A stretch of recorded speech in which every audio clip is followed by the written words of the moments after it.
Okay, so I mentioned that I wanted to start some exercises that are not about deep relaxation right away.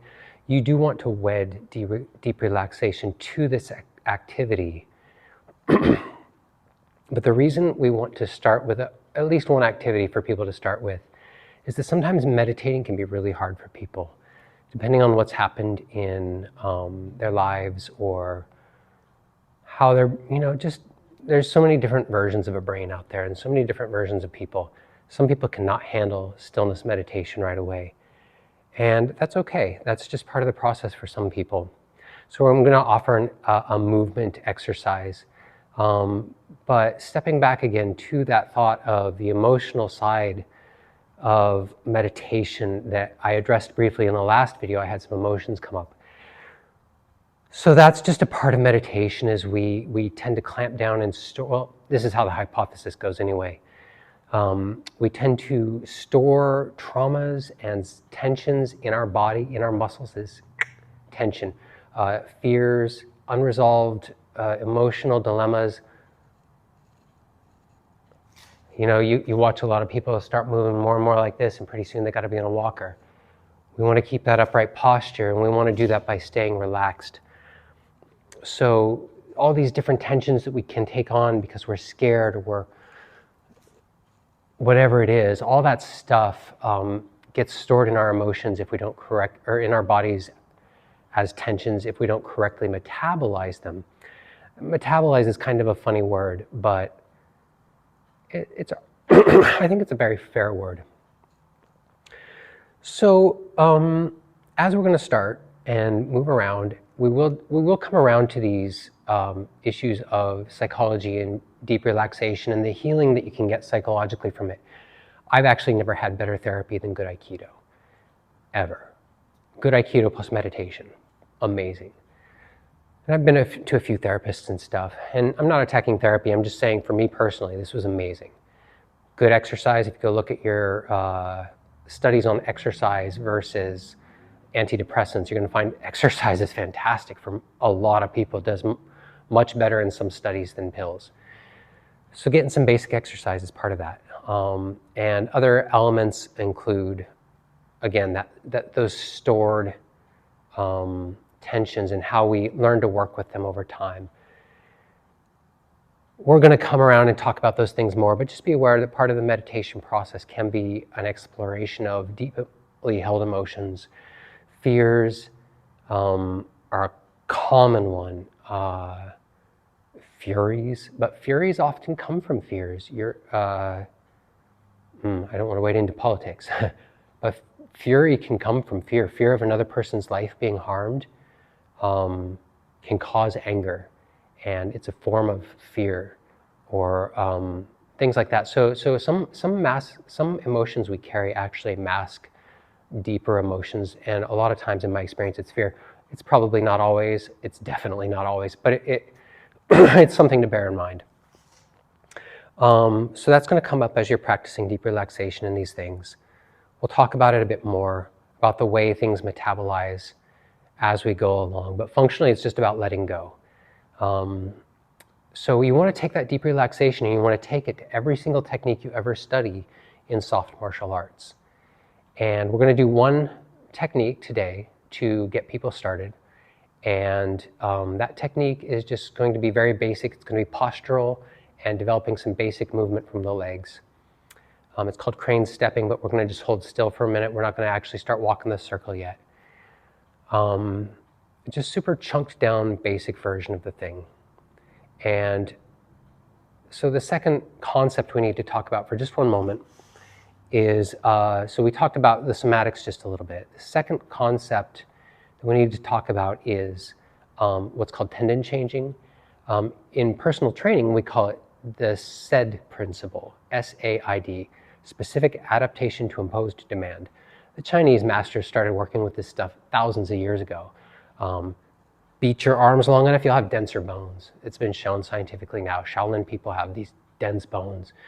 Practice stretching, you'll get more flexible. Practice strength training, you build muscles. So whatever you impose upon your body's going to adapt to that demand. That's the basic concept. So what we're going to start working with is posture.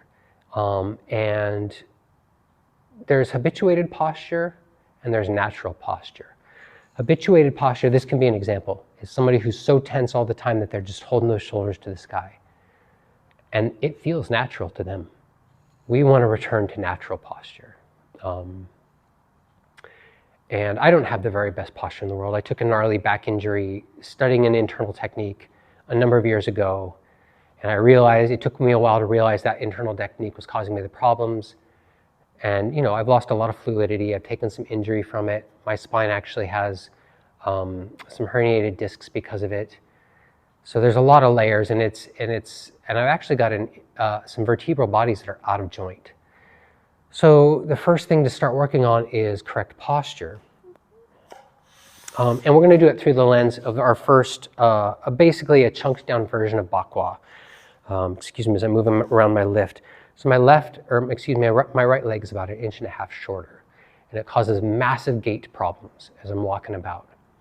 So what you're going to want to do, let's see, I don't want to really move my camera because it takes a second to set up, but I do need to probably do it just once. You want to set up your feet so that they're maybe about that far apart. So right here, maybe this part, maybe even this far. It kind of depends a little bit on what's going on in your body. But the gist of the thing is that you want to have your feet pretty close together. If your thighs are gently brushing, you're probably doing it correctly. Not pressed into each other brushing, but just gently kind of swishing against each other. Maybe pressing into each other ever so slightly.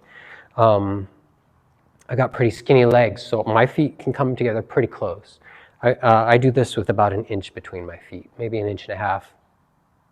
That might even be almost 2 inches. It's more like 1.5 inches though. So I'm going to start there, and I'm going to just practice.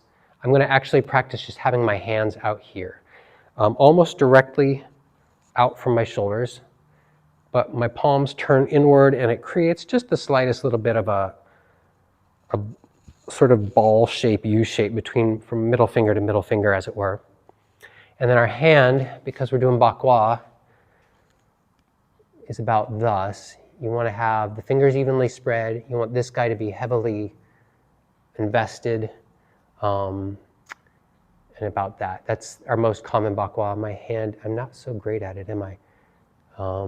Right about there. I know the camera's not quite catching it, but I'm actually doing the angle fairly decently there. Not quite perfect though. You want to have about an evenness between your fingers so that they kind of have a quality like they're spiraling. And I can see that I need to work with that middle finger just a little bit more as I examine it, but roughly that. So that's our main Bakwa palm, and you'll use it through most of the Bakwa training, not all. And you're just going to palm downward. My index finger is almost pointing straight outward, same with my middle, but you'll see that pinky's almost pointing more down that way because I've got that spiral in my hands. So that's the hands. And the shoulders, just relaxed, just relaxed. And then the next thing you're going to do is you really want to, you're going to sink your knees a little bit. You're going to drop your hips towards the earth. So we have this natural curvature in your spine, and this is the lumbar and its lordosis. This is the kyphotic curve. I'm going to exaggerate it here. That's the kyphotic curve, kyphotic curve of the upper chest. And what you want to do, and there is such a thing as overtraining, so don't do it too much, is you want to sink your hips towards the earth and bend your knees such that this starts to flatten out. And in fact, you want to get it to where it's basically exactly flat. The bones, the external of the bones, and the external observation looks flat. Internally, there still will be a little bit of curvature. But you really want to work with that. So just practice getting in that position, and just practice dropping that perineum right into the center of the earth. I'm going to, as if I was gently being held up by a string here, so the slightest upward energy from my top of my scalp, right between my ears,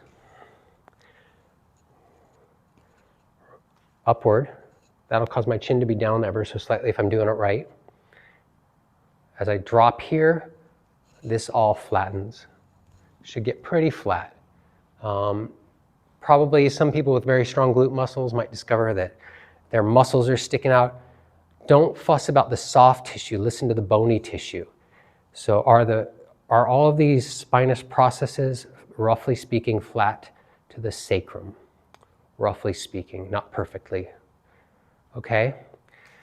So practice getting that in place. Just explore this basic motion as you do it. Inhale up. Drop down, sink into that position, and then let your arms out to here. And we're going to add one more piece to this in just a moment, but the posture is incredibly important. Specific adaptation to imposed demand. We're going to try and redevelop bad posture to good posture, to natural posture, to healthy posture. And the way to do it isn't to try and fix every vertebral body, it's to actually just lengthen everything. Do I have a string or a wire? I do. Let's just take a quick look at this.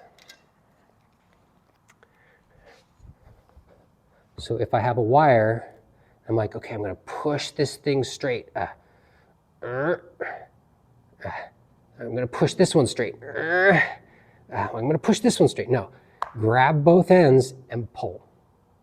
So that's the kind of energy you're looking for out the top of your head and out the bottom of your perineum.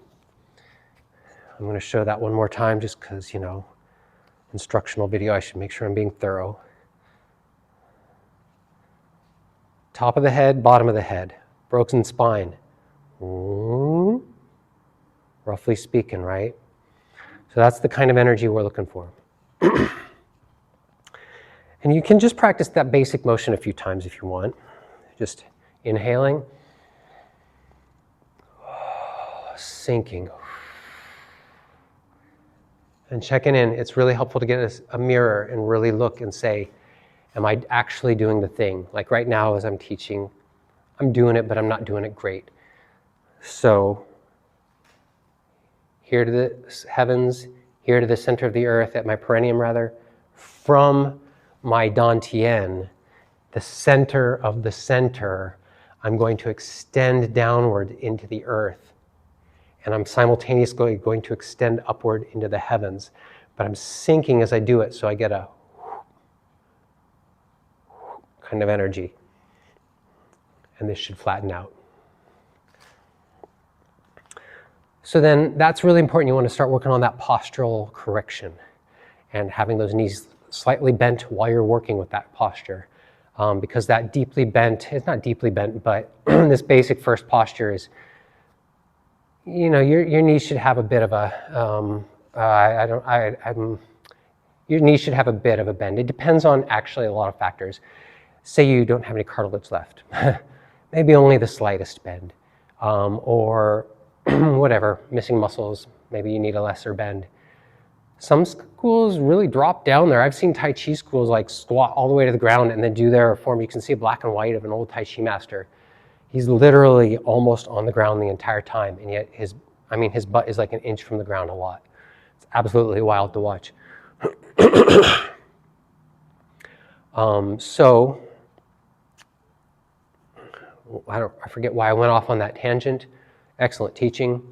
But the point being that for us now is that you want to straighten that and lengthen that spine through this kind of an energy. And I initiate here in the dantian. And then we're going to just add one piece to it. So you can just practice this over and over again, inhaling, exhaling, coming to here, and then start just practicing shifting your weight and raising a knee as high as you can. Keeping that posture in place. So I'm working with my left here, sorry. So I'm learning how to keep that spine straight, keep it tall as I raise that knee up. And put the hands out. If it helps, you can actually start with your hands akimbo or something. But I like to have the hands out right away. This is going to be one of our crane stepping postures. So just doing this. And if you want to work on getting it higher, you can practice pulling this stretch up, keeping this straight. Pulling this stretch up, keeping it straight. I do a few of those, and then suddenly I can get quite a bit higher with my knees. So just practicing that, Yeah, even that one was already all a bit higher, huh? That one's feeling a little rough. Really making that spine straight as I do it.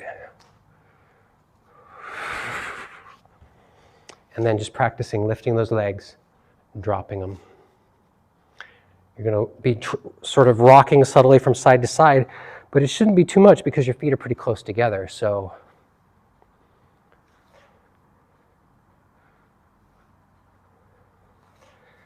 and you want to point your toes as you're coming up.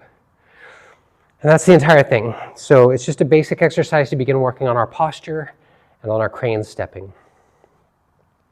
The crane stepping we do with 5 different postures in our family. It's a 5 elements issue. You practice a qigong, where you begin inhaling up your legs and down your legs. We're going to deal with that qigong soon. But for now, just work with your posture, getting that posture correct, and just practicing that crane stepping in place for a little while. If you got a side that this side doesn't want to come up today, you can just hang out. Hold it, give it a good stretch. Pop to my back just a little bit. Yeah, so that's the gist of it. And again, you want to bring deep relaxation to this. You want to develop movement from here, so you want to really have that dantian. How does my dantian lift my leg? Well, the coxal joint, this ball and socket joint in our hips, it's right there it's right here. It's right here. So you're actually firing all these core muscles and you're learning how to use them first. There's not that many muscles you can use to lift your thigh up other than your iliopsoas. Rectus femoris can get involved in certain situations, but this one is a simple one. That's why we're there. Excuse my disgusting burp. Yeah, so again, quick specs. Feet close together. Probably some people can even get their feet all the way together. That's just a little close in my body. My thighs start to push too tight. You want it to be comfortable and easy in soft martial arts. So you want your thighs to still be touching, but you don't want them to be smashed into each other. And then as you come up, you're going to point those toes. See if I can get a better angle here with my super high quality setup that I've got going on. So I'll just draw it up a little bit more so you can see the pointed toes. And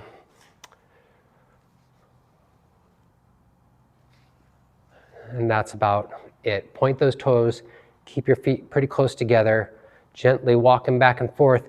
You want to learn how to feel the bones that are going on in here and make sure they're even in there. You want to really even out what's going on right here. As you're passing back and forth, that bone down in there is going to get this gentle movement side to side, and it's going to help even things out. It's going to send a really even a yang side, yin side on your spine. Yang side, yin side on your spine. So your whole spine is going to get this like corrective. And it's very similar to certain physical therapy exercises that people with back injuries take. I've been doing Bakwa again for about 5 years, and it is the very best thing I've ever done for my back injury. I strongly urge people to check out the Bakwa for back injuries. The Tai Chi is the best physical therapy I've ever had for my lower body, the Bakwa for my back, and the Aikido for movement therapy, with Tai Chi in second place for movement therapy, though Tai Chi is fantastic too. Yeah, gosh, I've said a lot really fast. This isn't a deep relaxation video, but you do want to bring deep relaxation to these exercises. So let's just talk about that for just one more moment, and I think we'll have a video here. So say you carry that tension in your shoulders all the time, and you're just gonna, and you don't ever corrective that deep relaxation stuff. You're just building another version of bad posture. You need to get that deep relaxation. You need to gently reach out into these shapes so that they, like I literally feel a gentle stretch through my arms and shoulders as I'm here. So, by the way, you don't have to step up quite as high as I was showing you with the crane stepping. Right now I'm just doing a nice basic one. And as I'm doing this, it just feels nice. It feels like I'm gently massaging my spine back and forth. Now, if I'm tense and rigid as I'm doing it, I'm not getting any of that. But if I just relax and feel the way my spine sways, the way my hands sway, I'm doing that on purpose, and you wouldn't do that too much in the form. You wouldn't do it in the form at all. Just back and forth, just like this. Yeah, keep that spine straight. Gentle extension through the spine. We're going to come back around to that. It's super important for proper development of posture. Yeah, I think that's it. All right, thank you.